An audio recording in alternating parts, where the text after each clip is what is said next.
tipo de presión circulatoria, presión arterial, cómo se regula la presión arterial. Entonces aquí está el aparato circulatorio. Recordemos, ¿no? Que también se integra la circulación de la sangre, se integra con el sistema linfático, ¿no? Muy bien. Ahora, vemos aquí los vasos sanguíneos. ¿Sí? Tenemos vasos sanguíneos de 3 tipos, ¿no? Solo para recordar. ¿Sí? Nada más. Tenemos aquí de 3 tipos. Tenemos a las arterias, a las venas y a los capilares, ¿no? Donde los capilares son los más sencillos, ¿no? ¿Por qué?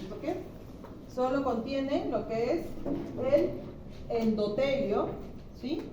O sea, el epitelio de los vasos sanguíneos, ¿no? Simple, plano, y la membrana basal, nada más, ¿no? En cambio, tenemos, a diferencia de ellos, están las venas y arterias que además tienen otras capas, ¿no? Por ejemplo, acá vemos aquí la capa externa, tanto de arterias como de venas, y acoplados a ellos una lámina elástica externa, ¿no? En ambos hay que recordar aquí. Y a continuación viene el músculo liso, ¿no? Es importante la presencia del músculo liso en la túnica media de ambos, pero en las venas es mucho más delgado, ¿no? Entonces su elasticidad es mucho menor. ¿Sí? En cambio el músculo liso en las arterias, sobre todo hablamos de arterias mayores, sí, pues la capa del músculo liso es mayor. Pero además, nuevamente está revestido en el caso de las arterias por una lámina elástica interna. Entonces, esta lámina elástica interna y la capa gruesa del músculo liso hace posible mayor elasticidad de las arterias, ¿no? Cuando hablamos de elasticidad no es la capacidad de aumentar diámetro, sino de regresar a su diámetro inicial, no nos olvidemos. ¿Ya? Entonces, a diferencia de las venas, sí, se pueden estirar, tiene su músculo liso, pero es mucho más delgado, ¿no? Y luego tenemos, ya, ambos tienen la membrana basal, el endotelio, al igual que los capilares, ¿no? Entonces, cuando hablamos de las venas, la luz de las venas es mayor, ¿sí? El diámetro de la luz de estos vasos es mayor, porque presenta menos elasticidad. Y obviamente sí puede ampliar, disminuir ligeramente su diámetro, pero es poco, ¿no? Por eso tiene un diámetro mayor. Sus capas protectoras son más delgadas. En cambio, en el caso de las arterias, la luz es menor cuando pues están en su posición inicial, ¿no? Posición de reposo. Cuando se estiran, obviamente aumenta, ¿no? La luz de las arterias, ¿de acuerdo? Y bueno, a diferencia también de las arterias, las venas tienen las válvulas semilunares, ¿no? Que se aperturan en un solo sentido, para permitir dar sentido también al retorno venoso, ¿no? Cuando yo hablo de retorno venoso, es el retorno de la sangre ¿a dónde? Retorno venoso a la aurícula derecha, ¿no? Entonces, ese retorno venoso permite, ¿no? Que las válvulas semilunares en un solo sentido permite llevar la sangre que retorna, dice, ¿no? A llevar todo ese volumen de sangre, si hablamos de la circulación mayor, a la aurícula derecha. Obviamente también hay un retorno, ¿no? De la sangre, de la circulación, la sangre de la circulación menor hacia la aurícula izquierda, ¿no? Pero cuando hablamos en general retorno venoso del organismo, hablamos del lado que lleva hacia el lado derecho, aurícula derecha, ¿ya? Circulación mayor, ¿sí? Y bueno, y fíjense aquí la gran diferencia en cuanto al volumen de sangre que corre a través, si sumamos todos los vasos sanguíneos, el corazón, ¿no? Y bueno, y vemos todos estos ambientes. Sucede que tanto las venas como las vénulas sistémicas, llamados también reservorios de sangre, porque constituyen el 64%. ¿Por qué hay más sangre, más volumen de sangre en las venas y vénulas sistémicas? Porque retorna por el retorno. Ya, pero retorna la sangre, pero luego se va por las arterias. ¿Cuál sería su característica? ¿Por qué hay más volumen? ¿Sí? Por su tamaño. ¿Tamaño de quién? De la composición, A ver. Porque su luz es más amplia. La luz, ¿el tamaño de qué? Del diámetro. La El luz, diámetro. la luz de las venas es mayor. Mayor. ¿Ya?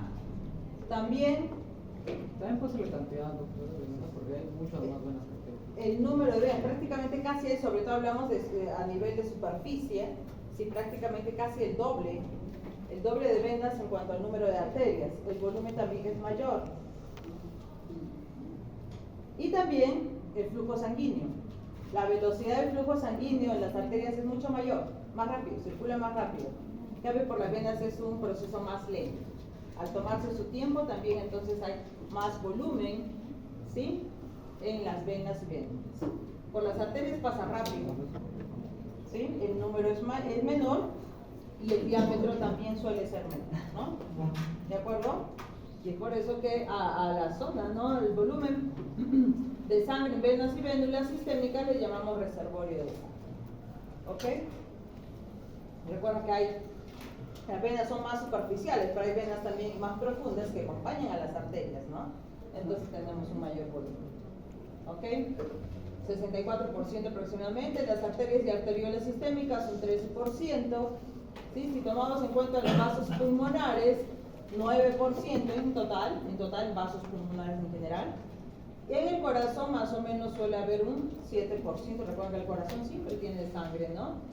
Y los capilares sistémicos, pequeñitos, lo que fuera, pero tienen un 7% del volumen total de nuestra sangre.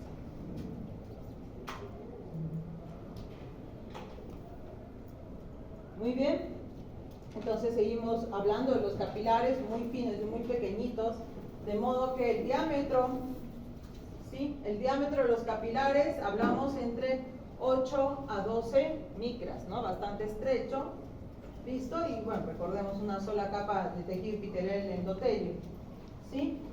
Y bueno, ¿qué sucede? Justamente esa capa delgada, ¿no?, del endotelio nos permite realizar el intercambio de sustancias, ¿no? Es tan delgado que permite el paso a través de este endotelio, el paso del intercambio de los gases, ¿no?, gases, oxígeno, CO2, y también el que estos capilares dejen hacia los tejidos, ¿no?, las sustancias nutritivas y recojan las sustancias de desecho. Entonces, por eso es bastante delgado la capa de los capilares. Y también que el flujo en los capilares es más lento, ¿no? La velocidad del flujo sanguíneo, si lo comparamos con la velocidad de las arterias y arteriolas, es mucho menor, ¿no? Justamente allí en los capilares tiene una tal cantidad de ramificación los capilares que al ramificarse enlentece, ¿no?, el flujo sanguíneo y permite que, al ser más lento, permite el intercambio de sustancias, ¿no? Y si sumamos, acá tenemos un ejemplo, en el promedio, sumamos la longitud total de todos los capilares, son muy pequeñitos, delgaditos, ¿cierto?, pero son bastantes, ¿no? Entonces, de modo que más o menos unos 100.000 kilómetros, imagínense, ¿no? En total, el largo de todos los capilares, y los vamos sumando, ¿no? Pero ellos bastante se dividen, se ramifican, ¿no? Bastante largos son. Pero bueno, es tanta la superficie que permite pues un buen intercambio, ¿no?, de sustancias. ¿Sí? Muy bien. Y hablando de velocidad del flujo sanguíneo, ¿sí?, acá vemos una comparación de la velocidad del flujo sanguíneo. Vamos a compararlo con el área de corte transversal. Hace un momento yo acabo de sumar la longitud, ¿sí?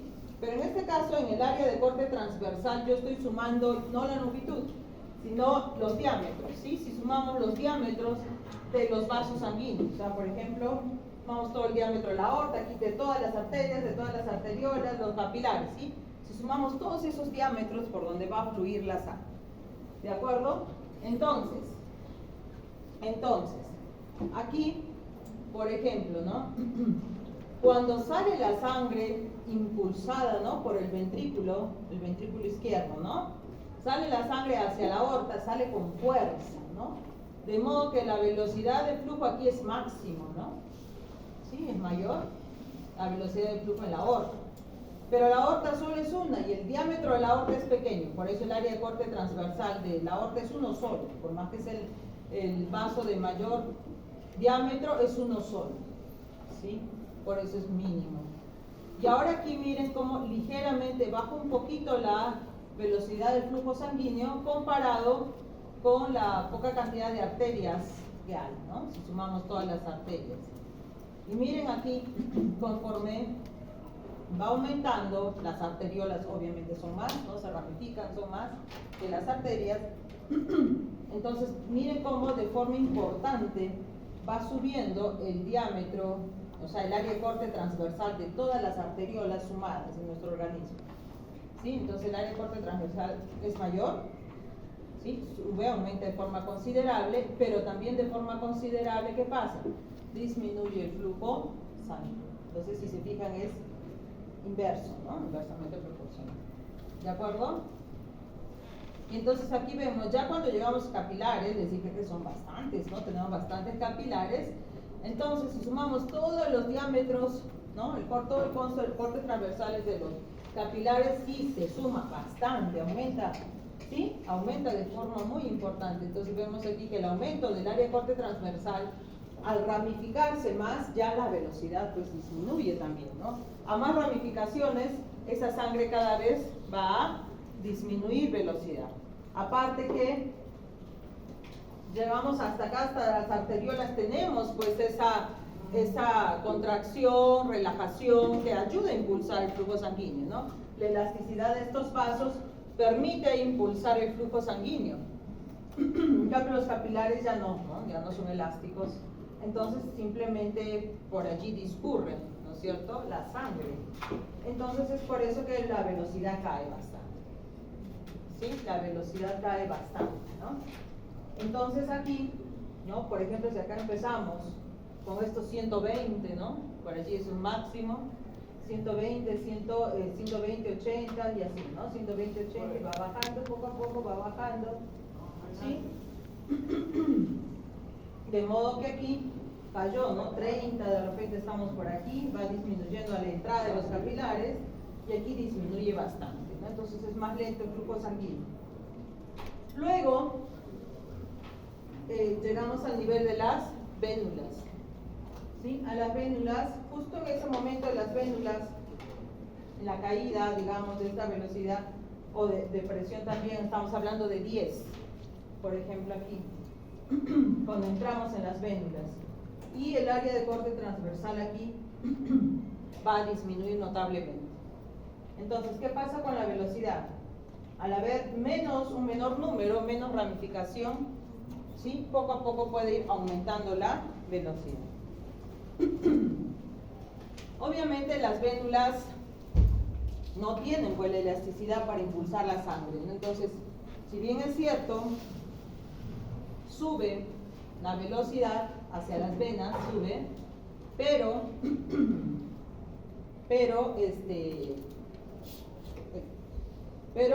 no va a aumentar demasiado, ¿sí? La velocidad no va a aumentar demasiado.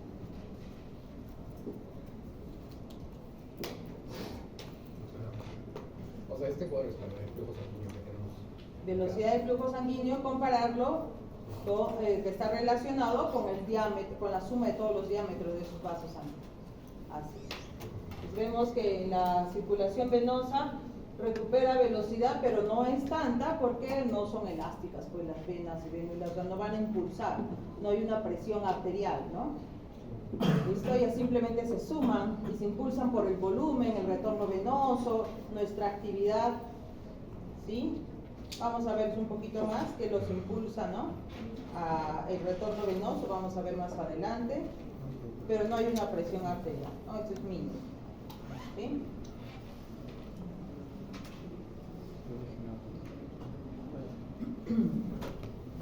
De modo que cuando llegamos a las venas cavas, la velocidad disminuye bastante por todo el volumen, ¿no? La posición también que tienen compleja, es un solo vaso, es cierto, y el diámetro disminuye. Ya el volumen, digamos por inercia, el volumen sanguíneo lo están empujando, y cuando llegamos a la aurícula derecha, la presión a esa altura de las venas cavas es prácticamente casi cero. Se llegan a la justa, ¿sí? La presión casi cero prácticamente ya en la aurícula derecha, ¿sí? Y bueno, ese llega a las justas, digamos, llega todo el volumen sanguíneo, pero suficiente para llevar el volumen de sangre a la aurícula derecha. Y aquí tenemos los datitos que les contaba, ¿no? La presión arterial, justo de lo que hablábamos hoy día.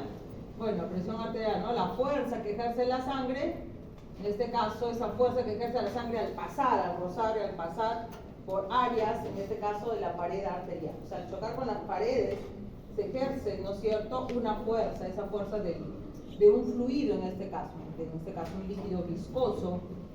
Entonces ejerce una fuerza al pasar por esas, en este caso, paredes arteriales, ¿ya? Y les hablaba de la presión, que si estamos aquí, les contaba en 100, 120, 110, ¿sí? Al llegar a la aorta, les hablaba de 30 y tantos, les decía, ¿no? Aquí, cuando llegamos a las arteriolas, va cayendo a unos 35 milímetros de mercurio de presión. Pasa y cae bastante por los capilares, y cuando iniciamos nuevamente en las vénulas, estamos hablando de 10 milímetros de mercurio de presión, ¿ya? En los extremos venosos, o sea, cuando inicia las vénulas. Y les decía que cuando llega al final, en las venas cavas ya prácticamente cero, ¿no? Cuando llega a la aurícula derecha. ¿Ok? Entonces esos cambios de presión se ven, como les decía, los cambios en el radio de los vasos sanguíneos, o diámetro, ¿no?, de los vasos sanguíneos. ¿Ok?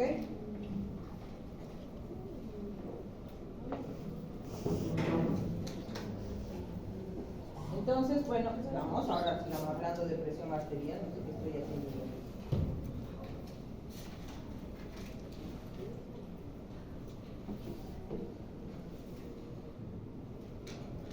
Bueno, cada vez que ejerce, ¿no?, esa fuerza de estiramiento y elasticidad y regresa a su diámetro original, las arterias generan ondas de pulso y ayudan al flujo de sangre por los vasos sanguíneos. ¿De acuerdo? Y entonces hablamos aquí, miren acá el recorrido que tiene, en el caso de la sangre, un fluido viscoso. Cuando fluye, digamos que estas son las paredes, ¿sí? Aquí tenemos las paredes del vaso sanguíneo, ¿sí? Entonces la forma del flujo, que dice es un tipo, la sangre es un líquido de tipo no newtoniano, ¿sí? No newtoniano, tiene que ver, está influido por la distensibilidad, ese estiramiento que les contaba de los vasos sanguíneos, ¿sí? El estiramiento, que en este caso, en el caso de las arterias, es mayor, ¿no? Tiene una mayor distensibilidad. ¿Listo? Y esa distensibilidad genera una fuerza en las paredes. Entonces, si se fijan, acá tiene esta forma de flujo, porque en la zona central la sangre no tiene resistencia, nada se resiste, ¿no es cierto? Entonces la zona central avanza con más fuerza y hacia las paredes avanza con menos fuerza, pero esta fuerza que ejerce en el centro regresa aquí, ¿no? Se proyecta hacia las paredes. Entonces las paredes se resisten, ¿no? Acá hay una resistencia a las paredes, se resisten al flujo, en este caso de la sangre, de modo que tiene esta forma, toma esta forma, porque ya sabemos, la sangre es un líquido no newtoniano, porque es un líquido viscoso, ¿sí? Es un líquido viscoso y pues va a generar resistencia al paso de la sangre por las paredes de los vasos sanguíneos. Obviamente tomamos en cuenta la distensibilidad de los vasos sanguíneos. Cuando el momento que pasa la sangre y ese volumen de sangre estira los vasos sanguíneos, genera una resistencia, ¿sí? Y en conjunto, entonces, toda esta resistencia al paso, la viscosidad de la sangre, genera una presión arterial. ¿Listo? Y cada vez, ¿no?, que hay las ondas de pulso, se genera este tipo de perfil del caudal, que es el perfil de la sangre. Muy bien. Listo. Ahora, miren, fíjense acá, vemos el caso del flujo de la arteria aorta, ¿no?, que es un vaso elástico, ¿no?, bastante elástico. ¿Listo? Y aquí con la capacidad de contraerse y de dilatarse, ¿no? Entonces miren aquí, el vaso es elástico y cuando genera el flujo, Una vez que pasa por aquí, pues, entendemos que esta zona está contraída, estira. Vemos aquí la pared, ¿no es cierto?, de la aorta, y aquí va a estirar las paredes, en este caso de la aorta, ¿no?, el vaso sanguíneo de la aorta. Entonces genera una distensibilidad, ¿no? Aquí, distensibilidad. Y cuando pasa, fijémonos que acá estamos en un segundo momento, ¿sí? Acá estamos en un segundo momento. En este momento vemos aquí, digamos que iniciamos acá en el ventrículo izquierdo, ¿no? Acá está la aorta, estira las paredes de la aorta, ¿listo? Se estira las paredes de la aorta, distensibilidad. Aquí genera, de todas maneras, que hay que una presión, genera una presión por el roce de líquido que está haciendo que se estire de las paredes de la aorta. Pero la aorta es elástica, entonces cuando pasa la sangre por aquí, llegamos a un segundo momento, avanza la sangre y las paredes son elásticas, o sea, regresan a su diámetro inicial. Aquí es su diámetro estirado por el volumen y la presión que ejerció el ventrículo izquierdo, ¿no? Aquí regresa a las paredes de la sangre, es elástico. Y al regresar aquí disminuye el diámetro de esta zona. Y esa disminución, esa elasticidad empuja a su vez el volumen hacia adelante. Bueno, en general lo impulsa a ambos lados, ¿no? Pero ¿qué pasa en el lado del ventrículo? Las válvulas, o sea, quiere retornar acá el líquido, en este caso la sangre, pero aquí la válvula se cierra. La válvula se cierra. Por lo tanto, el líquido va a avanzar en un solo sentido, hacia adelante. Entonces, en ese momento, en un segundo momento, aquí se estiran las paredes más adelante, ¿no?, del vaso de la aorta, y estas nuevamente se contraen, nuevamente regresan a su estado inicial, a su diámetro inicial. Entonces, no solo es la fuerza del ventrículo izquierdo lo que impulsa la sangre, ¿no?, también ese retorno, como son elásticas y retornan, como es elástico, también ayudan a impulsar el volumen sanguíneo, ¿sí? Y bueno, acá hablamos de flujo sanguíneo Reynolds. Tenemos dos tipos de flujo sanguíneo, laminar y turbulento. Aquí nosotros empezamos, ¿no? Quizás aquí al inicio es un poquito turbulento porque la sangre quiere regresar a ambos lados, pero una vez que se cierra la válvula, luego sigue en un sentido el flujo laminar. En general, el flujo en nuestros vasos sanguíneos es laminar, pero cuando un vaso se ramifica, genera también cierta turbulencia. Cuando da la curva, por ejemplo, el callado aórtico, ¿no?, de la aorta, de esa zona también hay turbulencia, ¿sí? Entonces, donde está el flujo de frente, no pasa nada, es laminar. Pero cuando da las vueltas, se bifurca, ¿sí? Nuevamente hay un flujo de tipo turbulento, ¿sí? Entonces, en esa zona las paredes están más fuertemente revestidas, porque cuando hay un flujo turbulento, genera más roce en la pared de los vasos sanguíneos. Sí, pero como les digo, la mayoría de superficie de los vasos, el flujo es laminar, ¿ya? Laminar. A veces, cuando ustedes van a hablar ahora justamente de un grupo de aterosclerosis, ¿no? Entonces, por ejemplo, cuando hay una obstrucción del vaso sanguíneo, donde normalmente el flujo es laminar, ¿no? Pero si hay una obstrucción, se cierra la luz, ¿no? Disminuye el diámetro del flujo sanguíneo. En esa zona suele ser el flujo turbulento, y esa turbulencia constante del flujo sanguíneo sí también puede dañar a las paredes, sí, genera daño en las paredes porque todo el tiempo está arremolinado, ¿no?, el paso de la sangre, ¿sí? Pero normalmente debe fluir, ¿no?, de forma laminar. ¿Ya? ¿Listo? A ver. Muy bien. Aquí estaba lo que les contaba, la comparación, hace un momento hacía la comparación con velocidad del flujo sanguíneo, esa es velocidad del flujo sanguíneo, y aquí lo comparo ahora con presión arterial, ¿no? Cómo va disminuyendo la presión arterial, que es constante en aorta y arterias, ¿sí? Y luego cae a esos 35 que les contaba al inicio del capilar, o sea, el extremo arterial del capilar, cae, y luego vemos acá la presión en las vénulas, o sea, el extremo venoso del capilar, que estamos en 10, y luego les decía, ¿no?, que en las venas cava cae hacia la aurícula derecha, ¿no? Esa es la presión arterial. Muy bien, y aquí les quería contar entonces que la presión arterial, ¿no?, la podemos dividir en dos: la presión sistólica, la más alta, Bueno, acá puede ser 100, 110, 120, presión arterial sistólica, que justamente coincide con la sístole ventricular, nos referimos al ventrículo izquierdo, ¿no? Y luego está la presión diastólica, la que coincide con la con la diástole ventricular. 80, 70.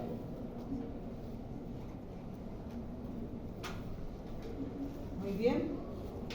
Aquí muestro también igualmente cambios de presión, ¿sí? En distintas zonas, segmentos, ¿no? De la circulación, cómo es mayor, pero esto es en kilopascales, ¿no? Les muestro en kilopascales. Siempre lo hablamos en milímetros de mercurio, ¿no? Pero también otro dato aquí, kilopascales. Esa mayor presión, estamos hablando de unos 16, 15, 16 en el ventrículo izquierdo, cae hasta 11 más o menos y luego poco a poco va bajando, ¿no? Siempre más fuerte en aorta y las arterias principales, y cómo cae la presión en arteriolas, capilares, venas, ¿no?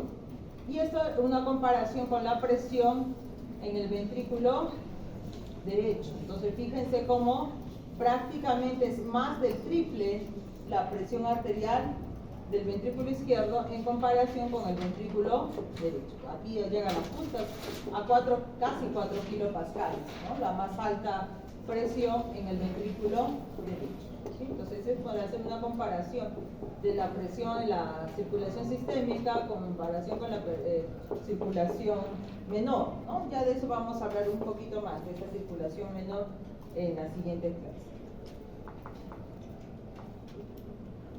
¿Listo? Y aquí mostraba, ¿no? La presión, la máxima, ¿cómo se llama? ¿Sistólica o diastólica? Sistólica. La mínima es la diastólica. ¿Por qué mínima? ¿Por qué diastólica? Sí. Sí. No, porque coincide con la diástole ventricular. Coincide con la diástole ventricular. Estamos hablando de valores de 70, 80, ¿no? Milímetros de mercurio, ¿no? Y vemos ahí el evento, ¿no? Justamente cuando ocurre la sístole ventricular y se impulsa toda la sangre, ¿no? Con fuerza desde el ventrículo izquierdo por la aorta, es en ese momento esa máxima presión aquí, que viene a ser la presión sistólica, ¿no? Y aquí tenemos ya cuando el ventrículo se relaja, se cerró las válvulas, entonces aquí tenemos una presión diastólica. Muy bien. Y ahí está la coincidencia, ¿no? Con los ventrículos. Muy bien. Ahora, bueno, finalmente el vaso sanguíneo es como un tubo hueco, ¿no?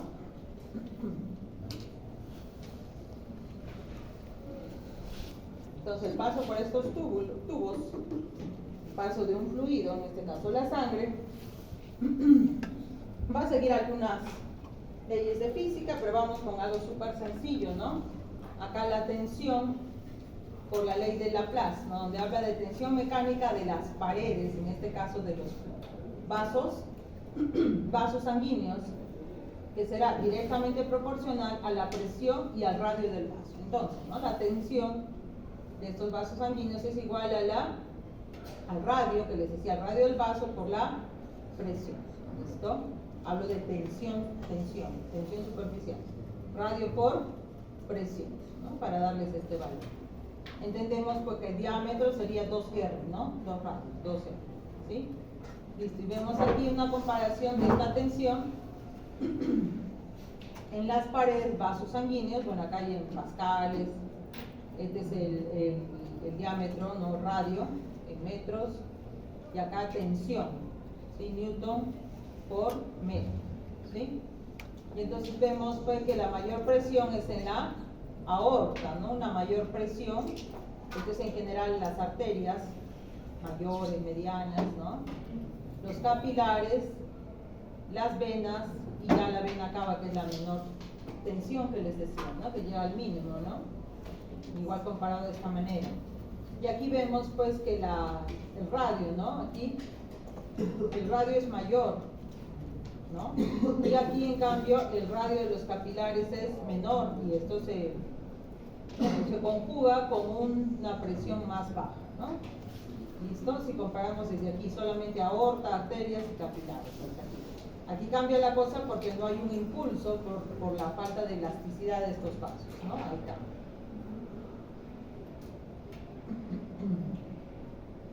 Muy bien, ya está. Ahora nos concentramos, por favor, en esta diapositiva. Entonces vamos a ver parámetros que determinan, que pueden modificar, pueden regular la presión arterial. ¿Listo? Vemos aquí.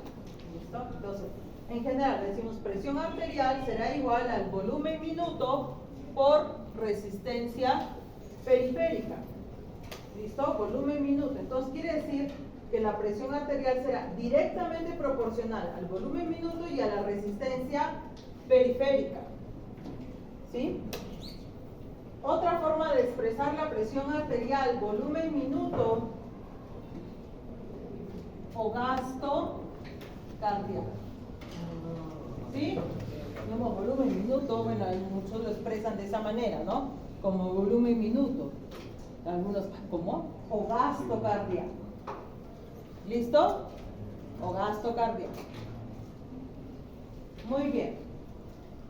Listo. Como dice acá, el volumen minuto es directamente proporcional al volumen sistólico y a la frecuencia cardíaca. Acá. Volumen sistólico y frecuencia cardíaca. Entonces, gasto cardíaco o volumen minuto, dice, es directamente proporcional a la frecuencia cardíaca y el volumen sistólico. ¿Sí? Entonces la pregunta sería, si la frecuencia cardíaca, tenemos dos frecuencias cardíacas, ¿no? A ver, una de 100 y una de 60. ¿Sí? Nuevamente, tengo una frecuencia cardíaca de 100 y una de 60. De estas dos, ¿cuál generará un mayor gasto cardíaco? ¿O un mayor volumen minuto? ¿La de 100 y la de 60? La de 100, directamente proporcional. ¿Listo? Entonces, ojo, frecuencia cardíaca, el número de latidos por minuto. Cuando dije 100, cuando dije 60, son latidos por minuto. ¿Estamos ahí? Todo bien. Ok. Eso es cuántas veces, ¿no? En un minuto se dan los latidos cardíacos. ¿Sí? Otra cosa es el volumen sistólico. ¿Listo? Volumen sistólico. ¿Ya? El gasto cardíaco también será directamente proporcional al volumen sistólico. Ya, ahí entendamos primero. Una cosa es el número de latidos por minuto y otra cosa es la fuerza de contracción. ¿Listo? Una cosa es que el corazón lata 100 veces, pero otra cosa es con qué fuerza se va a contraer ese corazón. O sea, estoy hablando de contractilidad. ¿Sí? Contractilidad. ¿Sí? ¿Listo? Muy bien. Ahora, para bombear, recuerden, ¿no? El corazón, pues es una bomba. Y para contractilidad, o sea, generar esa fuerza de contracción, mucho va a depender del volumen, ¿sí? O el volumen que se va a bombear. ¿Sí? No es lo mismo bombear 80 mililitros que 120 mililitros, por ejemplo. ¿Sí? Hablamos, ¿no? De volúmenes, ¿se acuerdan? En la clase pasada. Muy bien, justamente de gasto cardíaco. Y entonces aquí el volumen sistólico va a depender del volumen de precarga y de poscarga. ¿Sí? Precarga.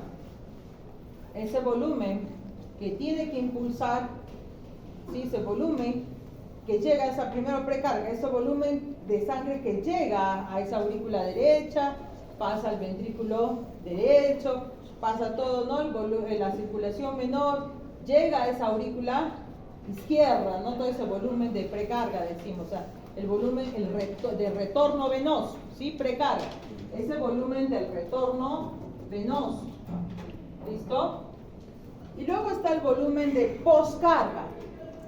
Todo ese volumen que el ventrículo izquierdo tiene que impulsar hacia la arteria, poscarga.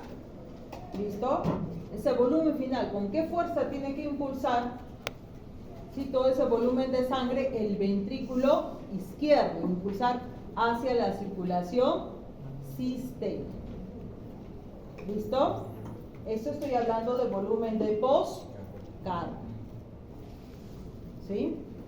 No es lo mismo el volumen de precarga, ¿no?, que llegará a mi corazón en este momento, al volumen de precarga que tendrá que impulsar mi corazón cuando me termine todo esto, ¿no es cierto?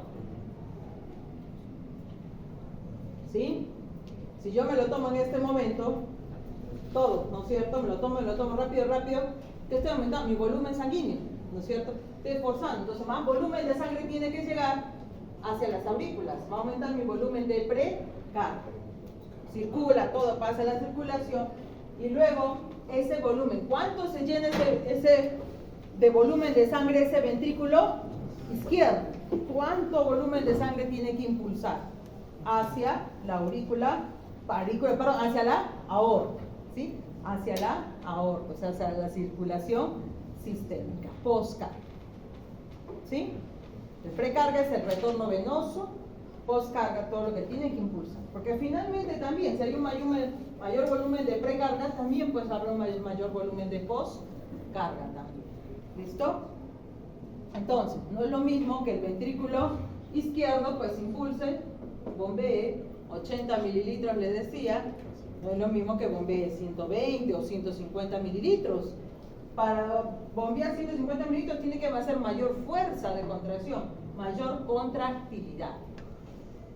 ¿Listo? Mayor contractilidad. ¿Sí? ¿Listo? Entonces, ese es el volumen sistólico. Con frecuencia cardíaca nos determina el gasto cardíaco o volumen minuto. ¿Sí? Ya está. Ahora, dependemos del volumen, de frecuencia cardíaca aquí, ¿no? De parámetros del corazón. Este primer parámetro. ¿Sí? El segundo parámetro, la resistencia periférica, también llamado resistencia vascular sistémica. Resistencia vascular sistémico-periférica. ¿De quién estamos hablando? De los vasos sanguíneos, ¿sí? Estamos hablando de los vasos sanguíneos, ¿cierto? Entonces, estos son parámetros para el corazón. Esta segunda parte tiene que ver con los vasos sanguíneos. Eso depende de la presión arterial. Muy bien. Entonces vemos allí resistencia periférica, ¿no? Es la que ofrece el lecho arterial, como dicen las paredes arteriales. ¿Listo? Acá tenemos las paredes arteriales que generan una tensión arterial que depende de la presión, o sea, la presión que llega de la sangre que llega y choca a las paredes, y esa presión que cuando pasa la sangre choca a las paredes y las estira, ¿no? ¿Sí? Y también depende del radio, ¿no? Ahí está el radio de ese vaso sanguíneo. ¿Sí? Diámetro es 2R, ¿no? Diámetro 2R. Entonces, cuando pasa la sangre va empujando, lo va estirando, ¿no? Y ahí va generando una presión. ¿Listo? Nuevamente regresamos a la física, tenemos a Poiseuille, ¿no? Que habla de esta fórmula para el paso de estos fluidos no newtonianos, ¿no? Entonces, será la resistencia periférica o resistencia vascular sistémica, como más les guste, como encuentren en su libro favorito, ¿sí? Nos dice, es directamente proporcional a la longitud del vaso, cuán largo es ese vaso sanguíneo, ¿sí? Y la viscosidad, en este caso la viscosidad de la sangre, N, ¿no? N, ahí bueno, esto es una constante, entre pi, ¿no es cierto? Pi por R a la cuarta. R, decimos, R es el diámetro, ¿no? R es el diámetro de un vasito, eso micras, todo, pero es a la cuarta, que no es cosa despreciable, ¿no? A la cuarta potencia, ¿no? ¿Sí? Entonces, ahí nos cambia un poquito el panorama, ya no todo es derechito como aquí, ¿no? Veamos qué pasa. Entonces, la presión arterial, ojo, aumentará cuando aumenta el volumen minuto o la resistencia periférica, ¿sí o no? Y la presión arterial disminuirá cuando disminuye el volumen minuto o disminuye la resistencia periférica, ¿sí? Ya, ¿hasta ahí todo bien? Porque es directamente proporcional. Pero veamos, ¿no? Si uno aumenta y el otro disminuye, ¿qué pasa con la presión? Si uno aumenta y el otro disminuye de forma proporcional o equivalente, ¿qué pasa con la presión arterial? Se mantiene, no cambia, ¿no es cierto? Ya está. Ok, se mantendrá más o menos constante, ¿no? Si es que estos varían de forma inversa, pero proporcional. ¿Sí? Estos dos parámetros. ¿Listo? Ya. ¿Está ahí todo bien?